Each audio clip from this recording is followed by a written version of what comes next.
Hey everyone, Toshii here, and today I am in the R34 Skyline GTR. Yes, this is legend of a car. Honestly, I'm pretty excited to be here today because this is one car I never knew how to really talk about. It was one of the cars that if you saw it on the road, you immediately knew what it was about. You knew this RB26 was in here, and you knew that twin turbo was going to get this car moving down the road. But for most of us that actually like this car, we're probably not going to be able to afford one of these.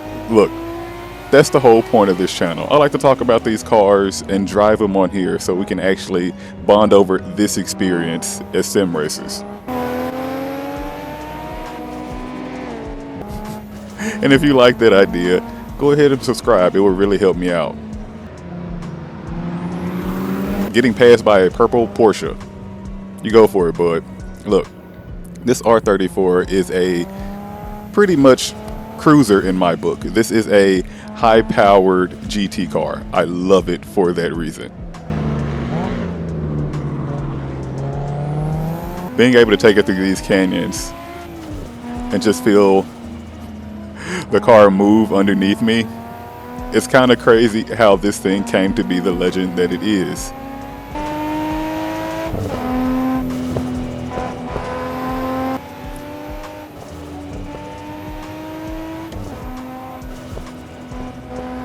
I mean, I really do feel the body roll in every single turn.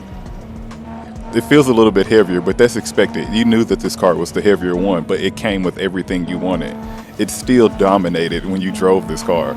Sure enough, I don't think Godzilla likes roaming around on such tight roads. Of course, that's why you end up seeing these things doing all types of crazy highway pulls and having crazy horsepower numbers. But for me as a person, I'm all about the actual driving experience without necessarily having to go 1,000,000 miles per hour. As I try to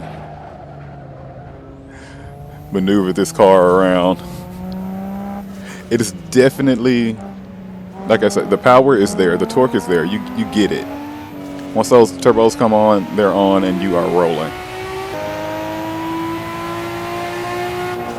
Now, trying to manage the weight when you're going high speeds is definitely the thing with this car. I'm pretty sure, like I said, it'll be way more welcome on open roads. I will take this to a track later on though. But for right now, to give it the normal daily driver feel, I'm gonna drive Mount Akina and see what it's like up here.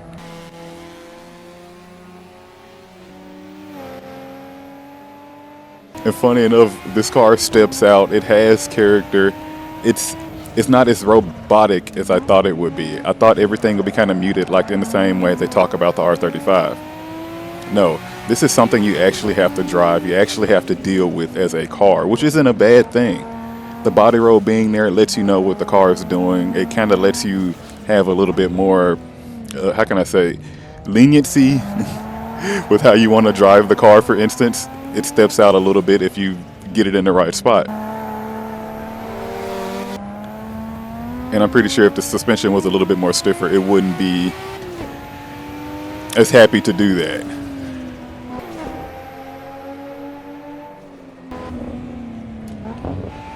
So this car delivers an experience.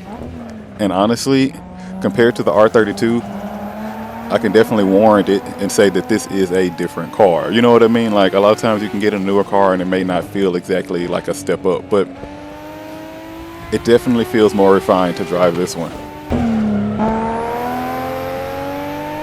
Okay, now that I'm pretty much at the top of the hill here, I'm gonna go ahead and switch over to a track because I want to see what kind of numbers I can get with this thing on our test track.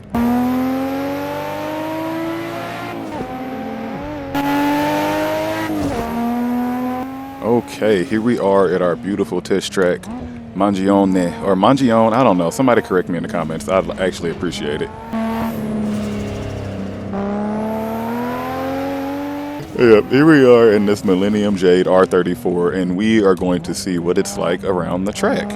Honestly, as always, coming to somewhere with better pavement really lets me see what the car is like. Does it feel a little bit better than it did on the mountain? Of course it does. But at the same time, that body roll did not go away. It's still very much so there. But now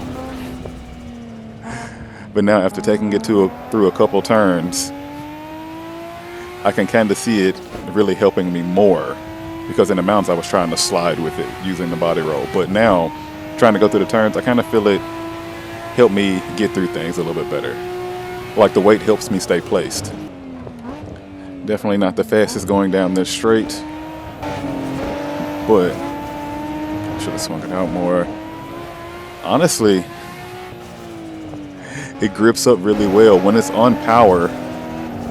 Oh, okay, that's something I got to get used to. That was my mistake, pushing it a little too much, trying to understand the limits. But honestly, when you're on power but not too much power, it feels like a front wheel drive car. Really weird to think about it like that, but no, right on the tip of power going through a turn, it feels front wheel drive. When I give it too much, I start to get that rear push. Then it starts to feel a little bit rear wheel, and the rear kicks out. So, learning. And honestly, like I said, these brakes, they work. Like, it didn't feel like they were doing as much probably going downhill, but no, right now on the even surface, they're really helping stop the car pretty good and letting me get a good dive in on the turns. Almost too good, because then I have to dial back on the throttle.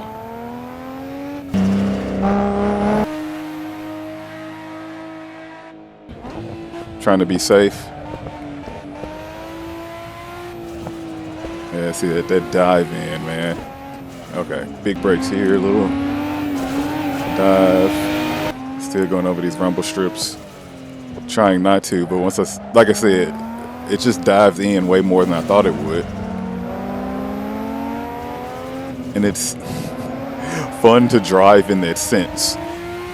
Probably back when this car was brand new, it probably felt really dialed in and good, but for right now, it just feels like a car that kind of wants to slide around and have fun, but also that bit of refinement to let you know that you're driving something that's actually made for the task.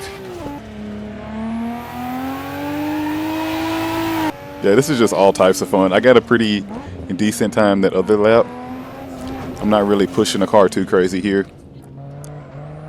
but overall, I can see this being a really good car that you can hop in, get consistent times with on the track, and also have a good time with on a mountain. It's a good all-around car. I feel like once you start trying to tune it and make it any faster, then you're going to start running into like a one-trick pony type of a car, because as it sits, I feel like you really don't need to do anything besides button up the suspension a bit. Power you're good.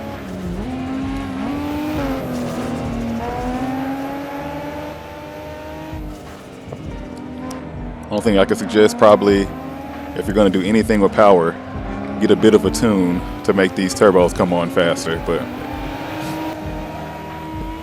other than that, nah, this is a great car. Okay, half a second faster. Not by much. All right, people. Like, comment, subscribe, and I will see you in the next car.